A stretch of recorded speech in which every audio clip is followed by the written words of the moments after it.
Now, the sixth plenary session is titled Journey to Carbon Neutrality, Balancing Technology, Creativity, and Sustainability, presented by Ayu Abdullah, Managing Director, Community Energy Toolkit, COMET.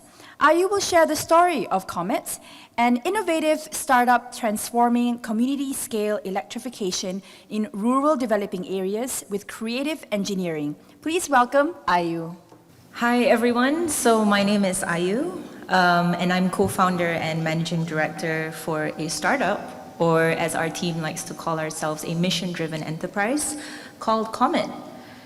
A little bit about myself first. I'm Malaysian, I have an engineering background, and I started out my career in the oil and gas sector as an oilfield services engineer drilling in China.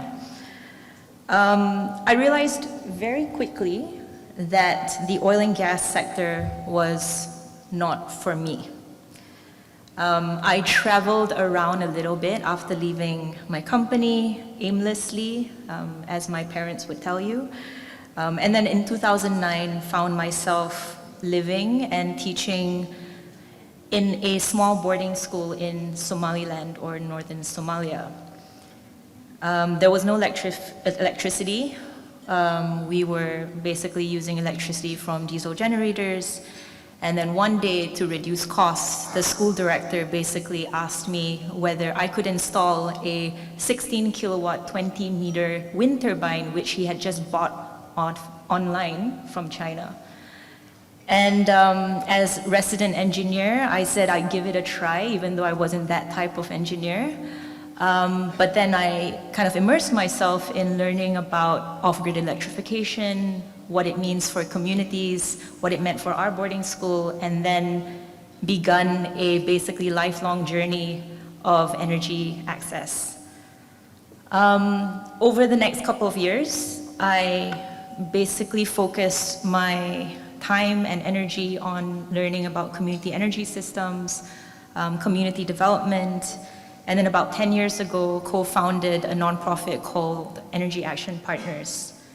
And our co-founding team wanted to focus on a gap that we recognized in the sector, that basically, when we talk about energy access or rural electrification, a lot of times we're thinking primarily about the technology.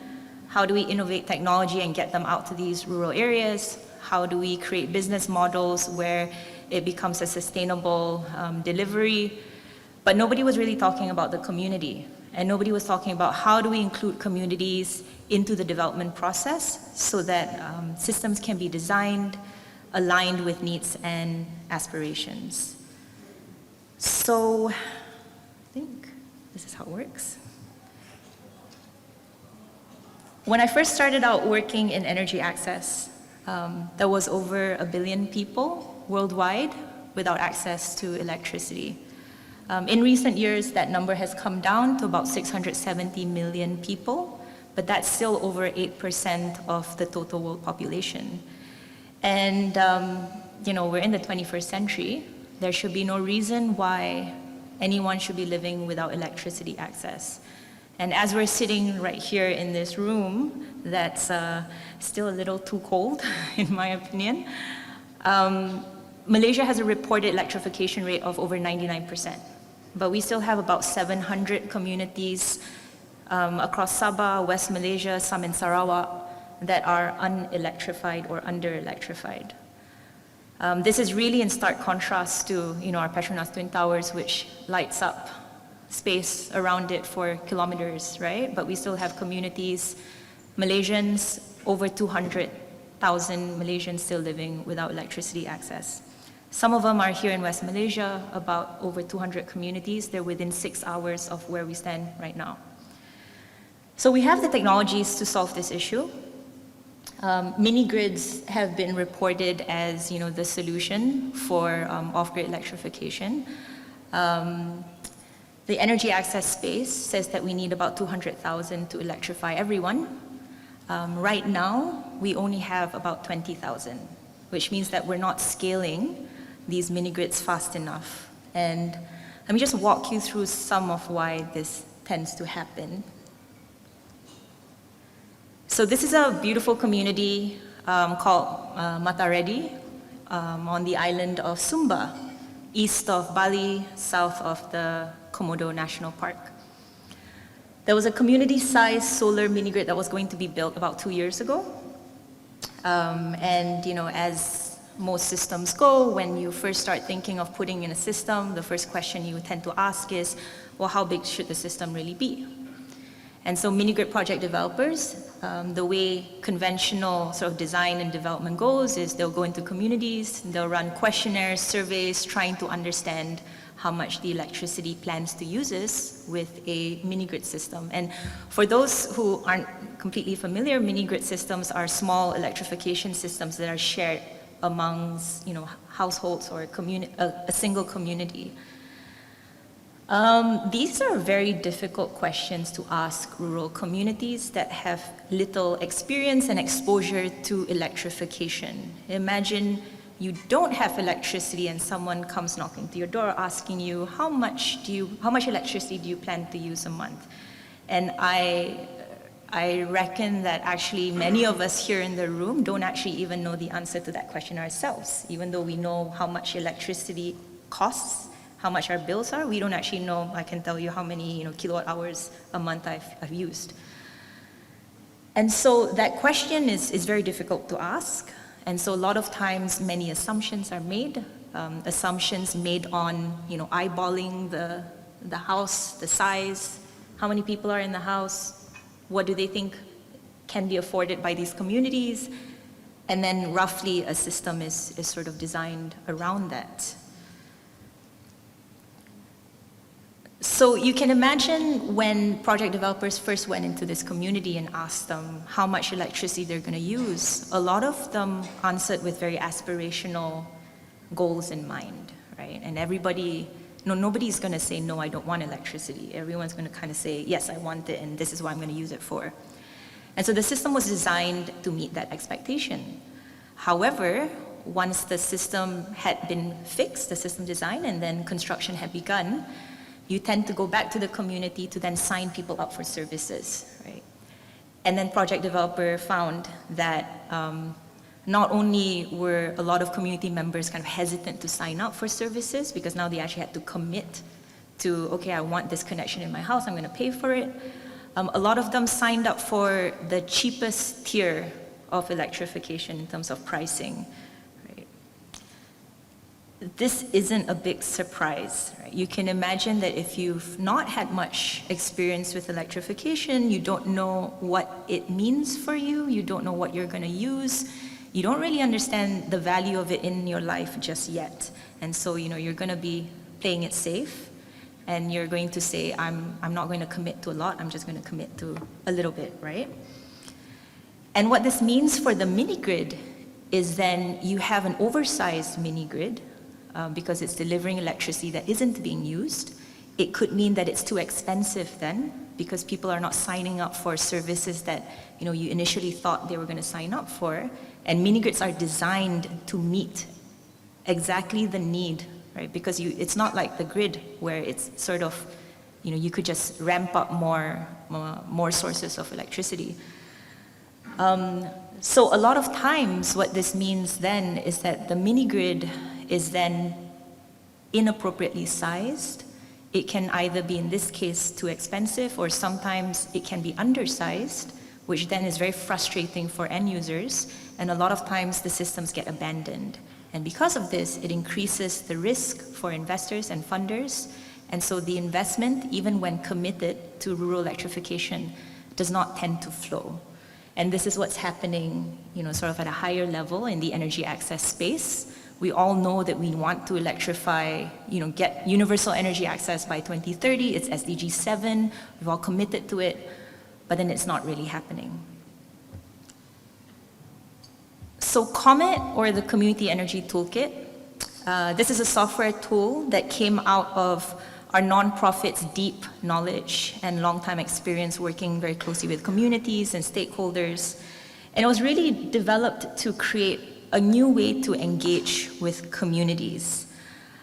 We started out with basically how do you look at engineering systems, how do you merge them with ethnographic methods, participatory design, really coming from a sort of trying to approach it from a multidisciplinary perspective, and basically came up with this. And what Comet is, in essence, is it's a mini-grid simulator. And so we use it in community workshops, focus group discussions for communities to role play their electricity, and then be able to have these very technical conversations which would otherwise be difficult to have. So it's set up like that, where we go into a community, we have them in groups, they role play their electricity consumption as a household connection. Their tablet basically, acts like a household connection. They can buy appliances, turn them on and off according to a simulation clock. And then we role play and walk them through a day in their lives, asking, okay, what do you do at 8 o'clock in the morning? What kind of appliance do you think you'll be using at 8 o'clock? And then through that, they create their consumption load profile. And so it becomes a very sort of robust demand estimation tool for mini-grid project developers. It gathers and collects a lot of data that you normally would have to do through assumptions, questionnaires, and surveys, but this becomes a very interactive way of doing it. It's also a great capacity building tool because communities tend to, build their understanding. They understand better what type of appliances they want to use. Energy efficiency as well, which appliances use more power, more energy, less energy. These are concepts that, sometimes we ourselves don't really know, power versus energy. And then more importantly, they're assigning value to it based on how much it costs them. So at the end of the simulation, you get a bill, a monthly bill, and then based on that, they'll be able to tell you, okay, I used this appliance, that appliance, this much, more or less happy with it, or it was too expensive. Can we try it again? Reduce the costs, or I'm gonna not use this appliance. And we go through these workshop modules, and they're designed to basically address different mini-grid topics. Demand estimation, demand side management, productive use of energy, so meaning what type of businesses do you want to start up in your community, what's it going to cost you in terms of energy. We also have all-female workshops, so all gendered. If we observe that a community has some inequality in terms of gender as kind of defined and articulated by the community, never by us, then we actually have separate workshops just to collect more information to see whether that will be different. It's also a great way to include community members in the design and development of their energy system. So it becomes a great inclusive tool to also build consensus around solutions that we may not see that the community does. They get to try out how governance of the energy system can fit into their local culture, local governance institutions, all of these which would be really hard to do with questionnaires and surveys, which sometimes can be a one-way process of just extracting information. But in this way, it's a two-way process because communities are learning as they're going through the simulations. They're becoming more informed, and the decisions and the input that they then give project developers are coming from a place of understanding. So back to Sumba, Comet was brought in to basically support the community in understanding what kind of appliances they really wanted to use, what they were willing to pay for it. And by the end of the workshops, 42% of the participants had actually signed up and upgraded to a higher pricing tier because they realized, oh, okay, actually I can afford it based on what I want to use. Some other things that came out of the workshops was that they were able to articulate what type of appliances were more important, which then led to some ideas around businesses and local economic activity. And the other, which was not anticipated, was that communities were able to see from the user interface what type of information was useful for them to be able to better manage their energy consumption. So they actually requested for smart meters to be installed with their system so that they would then be able to tell and better manage and keep to the bills that they were able to afford. I'm going to skip ahead. So we've been deploying different versions of Comet. First started deploying it in 2017. As of 2 years ago, we spun off this startup so now Comet is basically its own enterprise. Previously, the nonprofit organization was using it. It really does improve understanding from community members and end users. It really helps to align the expectations before the systems are installed, build trust and cooperation, and then just reduces overall risk of the system being abandoned after spending a lot of money to install it. So I'm just going to go through some photos of some deployments that we've had in the past year. As you can see, we've deployed it in very different contexts, outdoors, indoors. It works offline, does not need an internet connection. We've run it completely just with batteries, and this is all to run these workshops for community understanding and data collection. This was from recent deployments in Fiji, where the government is planning to install up to 300 solar mini-grid sites, and a lot of them are meant to be community-based. So to date, Comet has been deployed in over 100 communities. The last community was surprisingly something that we never anticipated, was in Arizona with the Hopi Reservation, where actually approximately 75,000 households are not electrified. We've worked with all sorts of stakeholders from civil society organizations, directly with communities, to government. Collaboration is extremely important to get this in the hands of project developers and communities who really need it. Looking forward, right now we're focused on basically deploying to kind of increase our user base, our data, and we like to joke that right now we're focused on RI, real intelligence, where we're actually collecting input directly from communities. But at some point when we have enough data, we actually do have plans to implement more data analytics, machine learning, to gain patterns and insights from a lot of this data, which is not coming from meters. There are no meters in a lot of these communities. They're coming directly from communities.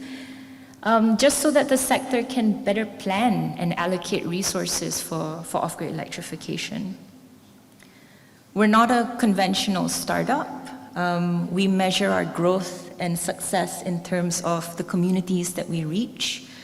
We're definitely committed to impact over profit and revenue, but although profit and revenue is extremely important to ensure that we can continue to do this, but our real bottom line is the number of communities that we reach.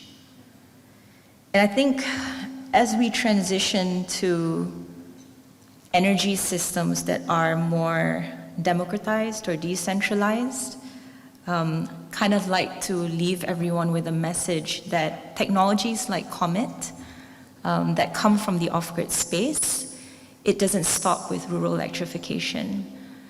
When we think of more developed countries and the advanced energy markets and systems that they have, a lot of them are decentralized and distributed. Technologies like peer-to-peer trading, smart grids, battery storage, all of these technologies are being innovated in the off-grid energy space and then brought back to the on-grid market. And so this is kind of the future of technologies that are being really innovated in our space.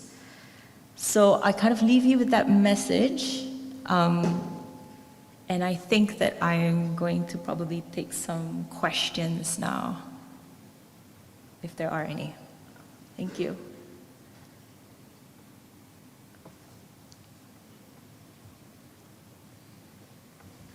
Sorry. Would there be an opportunity to work with local councils to design access of electricity based on the reception from the community? For rural communities, if they're covered by local councils, absolutely. And then there's also an opportunity for for neighborhoods in more urban areas to also implement distributed and decentralized energy systems. And this exists in, in the US, in countries like Germany, Spain, Australia, where people take themselves off the grid and operate, community-based. And as we try to integrate more renewables, depending on the energy system, some of this might be a viable solution for communities, right, to increase resilience and things like that. So yes, I think it would be possible. How do you navigate resistance from larger profit-driven organizations who may want to take advantage of communities who have low awareness?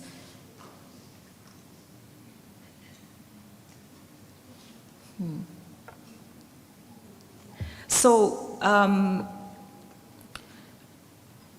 rural electrification doesn't have the population density and sort of the potential for revenue that is interesting to larger profit-making companies.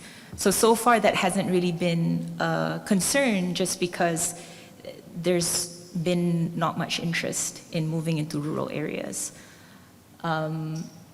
So, I mean, that would be what I would say to that question. Actually, I think a lot of people would welcome larger profit companies to come into the space to actually invest in rural electrification.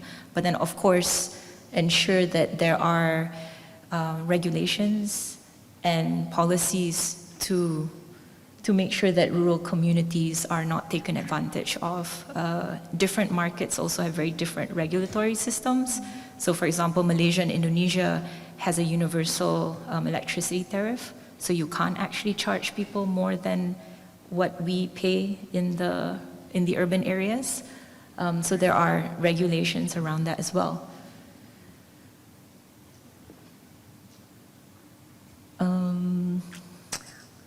What is your personal goal for COMET in Malaysia? I have a personal goal for Malaysia. I would love to see all of Malaysia electrified, in the next 10 years, because I think it's a very doable goal. We have sufficient resources to do it. We have the capacity, we have technical knowledge, we have the infrastructure. Right now, all that's needed is just a little bit of political will to reallocate some of the resources towards, really just electrifying all the rural areas. So I would love to see that, and I mean, if COMET is involved in that effort, that would be a bonus. But I think my personal goal is first for all these 700 communities in Malaysia to be electrified. As you assess the community's usage, behavior, and demand of electricity, at the end, who pays for it? So this depends on, again, the market and the delivery program. There's a wide range. So in this region, in Asia Pacific, we have very centralized energy markets. And so a lot of times, the expectation is that it comes from government allocations and budgets. There's also national utilities that have mandates to actually electrify all areas. So there is an expectation that it should come from government. However, for very rural communities where the national plans are not going to reach them within the next 10 years or so, in Malaysia, civil society organizations tend to come in to find grant funding or CSR funding to try and electrify these last communities. So then that's also not really being paid for by the community. So in the Asia Pacific region, it's very rare to find a completely market-driven type of delivery program. Those types of solutions are more commonly found in Sub-Saharan Africa, where the electricity, even grid electrification, is sometimes expensive or not reliable, and therefore private private solutions, private company solutions actually become a lot more viable. And so this is kind of an interesting question because it kind of depends as well. In those situations, I guess in a way the community would be expected to pay for it or to pay partially for it, and it's subsidized through grants and things like that. But it's very rare to find a community system whereby it's a large enough system to really support all electrification needs, and at the same time, the community is paying 100% for it. There are lots of systems where they are actually, they're basically covering just basic needs, and those kinds of systems the community can afford.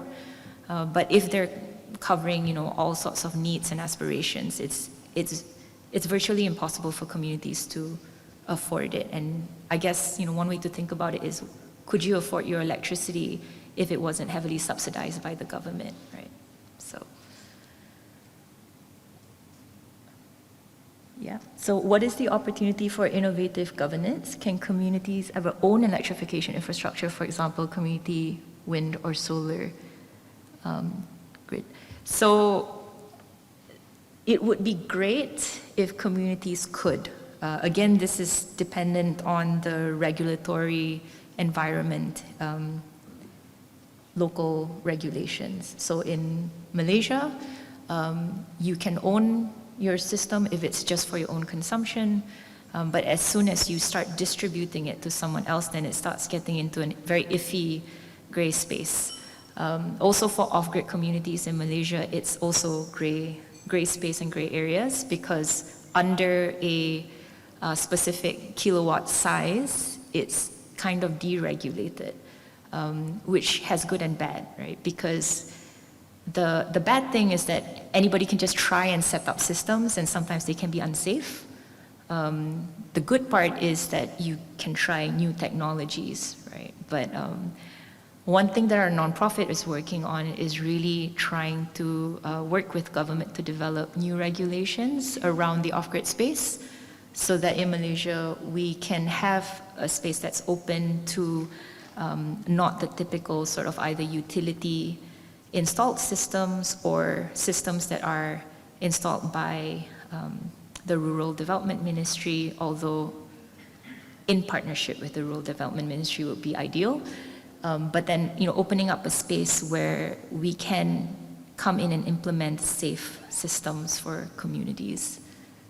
So that would also, like I mentioned, technologies and delivery programs in the off-grid space, it also extends into the urban and on-grid markets. If we were able to better develop these policies and regulations so that it's clearer how systems that are not connected to the grid can work, this opens up the possibility for urban consumers to also have their own mini grids, right? And that could be an interesting idea as well. How much carbon emission has been reduced by your impact on the 100,000 people, 106 communities? So because we're not a mini grid developer, we don't really measure this. A lot of our 100 communities are also still in the project development stage, so the systems have not been implemented. But once those systems are implemented in the future, we would like to start calculating the impact that we have, but right now we're more focused on social impact, because that's something that we can measure in terms of learning outcomes and in terms of behavioral change. But in terms of carbon, that's something for once the systems are implemented. So, yeah. I don't know if anybody else has any questions, but I'm around.